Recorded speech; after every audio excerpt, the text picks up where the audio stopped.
how can we remove that inferiority complex? Because I feel if people are more aware about who they are and what they are, the inferiority complex automatically go. I need a clarification on that. And second question is talk about Indians being dependent. Sir, I feel Indians are self-sufficient in more terms. So how to break that thought of Indians being dependent and getting that whole idea of Indians being self-sufficient? So, I think you already answered the first question, that the inferiority complex is because of lack of knowledge and ignorance. And the solution is that these kind of things should be taught. You need more lectures like this. It should not be considered like, why do these people need to learn all this? It should be like, hey, we better teach them all this. And I would say that you should have a course on Indianness, Indian history, Indian civilization, Indian approach of humanities. What an Indian should know about non-Indian customs, ways, management, governance, the Indian view of that. You should know all these things, so that when you go there, you can understand that. So I think more knowledge is a way. I'm glad to tell you that there's interest in this. I was hosted by the YPO. The YPO is the Young Presidents Organization, and they have chapters all over the world. So the YPO in Chennai hosted me and all these corporate people who are, you have to be president of a CEO of a large corporate house before the age of 40 to be part of YPO. So they're like the young, young blood in these big companies. So I was hosted by them, and they were very interested in knowing how do we understand our Indianness, how do we project our Indianness in foreign countries, what is distinctly Indian as opposed to other people. Then as a result of that success, the YPO in Calcutta hosted me. So I think there are people who are interested in addressing exactly this issue. The second issue is, this not feeling confident. I think it's related to the first one only. I personally feel that in this book I've written, Being Different. There's a book available that just came out with my most recent book. It's called Being Different, an Indian response to Western universalism. It basically tells you from an Indian point of view what is different about Indianness compared to the Westernness. What is different? And so one of the things I mentioned is comfort with chaos. I found that living in the West, and I have always come to India 3-4 times every year, so I'm very comfortable in both places. I found that Indians are more comfortable with uncertainty, with fluidity, with things not going like planned, with things not being predictable.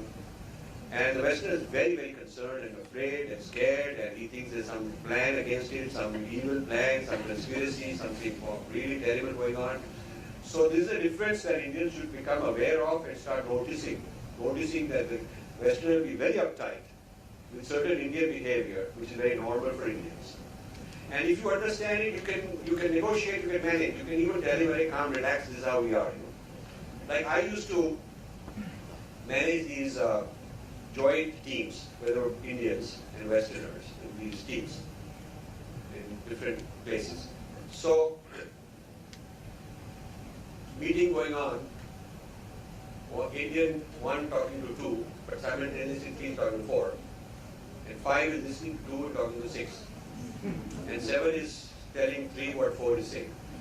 All going on. And the Westerners sitting very quietly, very kind of nervous about, not knowing what is going on.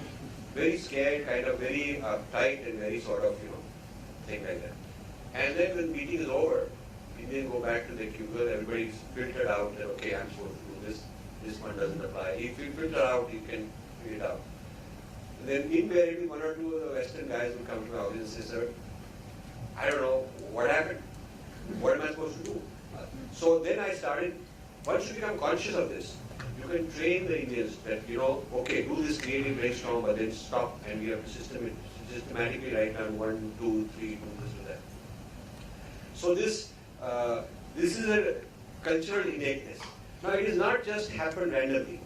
I have a chapter called Order and Chaos, in which I describe the decentralized self-governance innate in Indian systems. You will come across the term organized sector and unorganized sector. And I don't like unorganized. They used to call it disorganized in my time. In India, they had a patriotic office, they used to call it disorganized. So we are going to go from disorganized to organized. So it's like there's something wrong with us. Now they made it neutral and they're calling it unorganized. I come up with the term self-organized, which means it is self-organized. There is an organizing principle. You see, if you look at the human body, the way organic systems like trees and plants and the cells in a human body are organized, very self-organized, each cell doing its own thing. There is no headquarters of a tree telling all the cells that you do this, you do that, you do that. Every cell is self-organized, and it's self-sufficient, and it's interacting with others in a very harmonious way. And that is a bottom-up system of organizing from small units to bigger units. So Indian jati structure, Indian little communities, Indian decentralized, ways of managing little businesses, thousands, lakhs of businesses that are adding up to bigger entities. This is a very decentralized system. And the Western system is very top-down, governance, centralized, rules, very clear-cut rules, stern rules, rigid rules. And so what is happening is the traditional Indian self-governance is being destroyed and digested and replaced by centrally organized systems that we've imported from the West. And this is happening in management, in government. It's considered a sign of progress. When you take a large number of small vendors and put them out of business and have a big supermarket with us. So you're taking the self-organized economy and replacing it with what you may call the Sensex economy, and you're calling it progress, and saying GDP has gone up because that organized sector has gone up more, whereas the GDP did not account for much of the other kind of stuff. So it's a false idea that GDP has gone up, when all you've done is to some extent replace one kind of production with another kind of production. So I think this business of Indians having more comfort with being decentralized, self-organized, like I give the example of Kumbh Mela, it's a huge self-organized thing. There is no headquarters, there is no event manager, there is no place where they give you invitation cards and say you should come. People just come, show up, they know what to do. There is no sort of center which is controlling it. It's not controlled from the center. So you must understand, before you give up the Indian quality, you must understand what it is, how it has worked for a very long time and produced wonderful technologies and sciences, some of which I showed you. So it is not like the people in this Harappa and the Indus Valley stuff.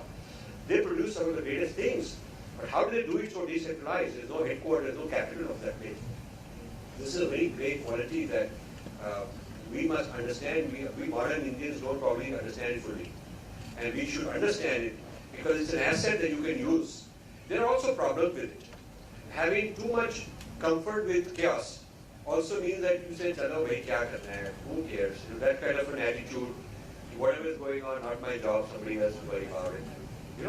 Whereas the uptight American, very uptight and rigid and very control freak, also can have command and control, can make sure that security is done very carefully, there's no breach of security. Whereas in India, when I go around and there seems to be nobody in charge of security, everybody sort of very, casual. So a control-oriented society, China is probably the greatest of that model, very control-oriented, very organized, very disciplined, has its advantages. And the self-organized has its advantages in terms of creativity, so you can have so many weavers making cloth which is very distinct. And so, but if you want one kind of underwear, billion copies, very cheap, then you go to China, because the economy of scale requires order, precision, predictability. If you want 1,000 copies of a certain bridge design, you want that bridge to be installed very quickly, infrastructure-wise, you go to China. So, whereas if you want something where there's a lot of economy of scope, these are all business concepts, economy of scope rather than economy of scale. You come to India. Indian engineering will give you more economy of scope, customized, and tailored, small scale, which China cannot do. So you must understand these civilizational qualities, where they came from. In fact, this is in our texts. Certain things are in our texts, certain things are in our stories. And so we are a product of that unconsciously. We don't know that we are actually a product of a certain way of thinking. We think we just are randomly like that, but we are not. There's a reason Indians are this way, and there's a reason that the others are not this way. So this is something to understand.